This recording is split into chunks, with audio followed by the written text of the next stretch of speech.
It's totally not working. What are you doing, Wayne? It's science.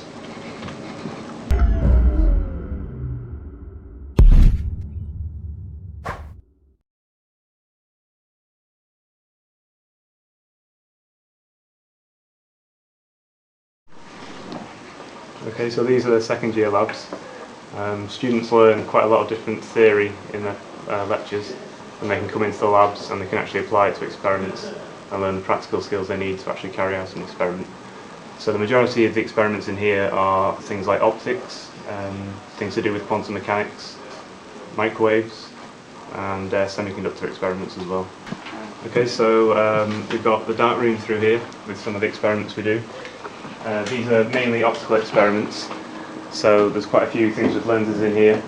This experiment here is Fraunhofer diffraction, so we shine a light through different lenses. This is the Fraunhofer diffraction experiment, where we use Fraunhofer approximations to determine the diffraction and interference patterns from single slit and a double slit setup.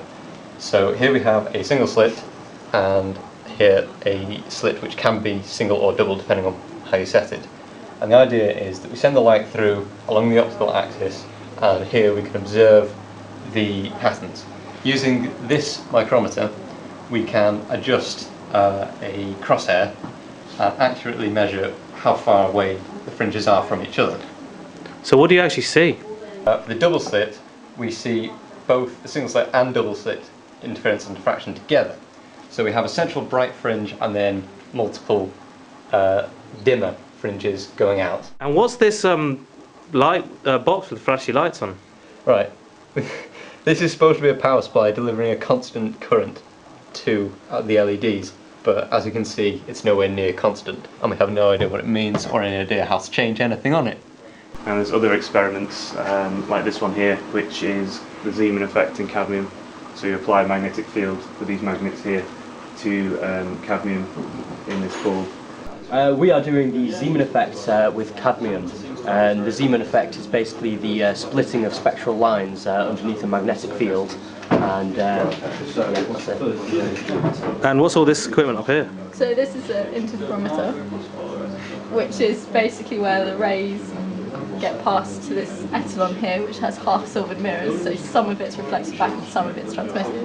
And then if it's reflected back, it's reflected back again, and then you end up with interference patterns over down there. Yeah, and then that's shown in this graphical output here, and we're just about to measure the distances between the interference fringes, and hopefully that'll help us to find the electron charge mass density.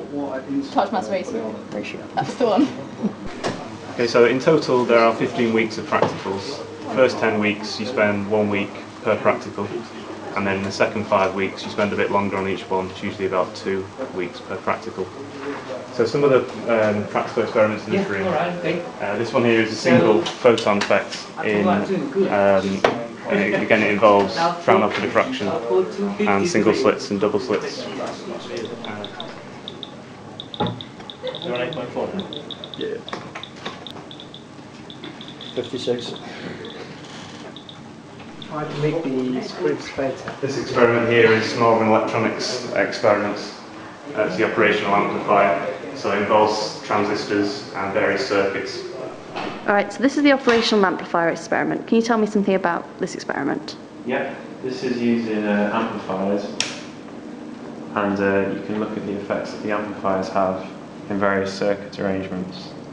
So in this one we've got 2 oscillators, and you can adjust the frequency and see beats appearing on the screen.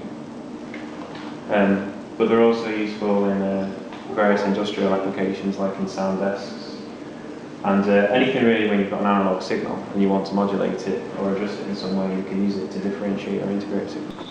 This is an example of one of our second year labs. Here we have an experiment that looks at Fourier analysis using a filter. As you can see, we have a square wave and a sinusoidal wave, and the sinusoidal wave approximates a square wave. But you can see with one, it is not a very good approximation. If we look back at the Fourier theory, which you'll also study in your second year, then you'll see that what Fourier analysis says is that if you have multiple waves, say 2 or 3, it's a much better approximation of the Fourier theory. So now we will have a look at 2 waves.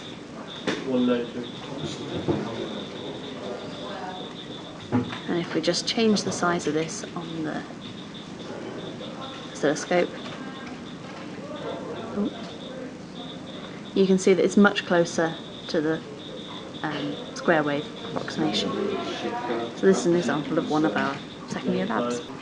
Okay, so when the students are carrying out their experiments, they're always going to be writing in the logbook, and this is how they learn what it's like to be a researcher and to properly record the experiments that you're carrying out. So here's an example of my logbook, which I filled in when I was a student doing second year labs. Okay, so when students are carrying out the experiments, they're obviously going to be asking questions, and there's lots of different demonstrators, which these guys here, who are going to be helping them along with their experiments. 189.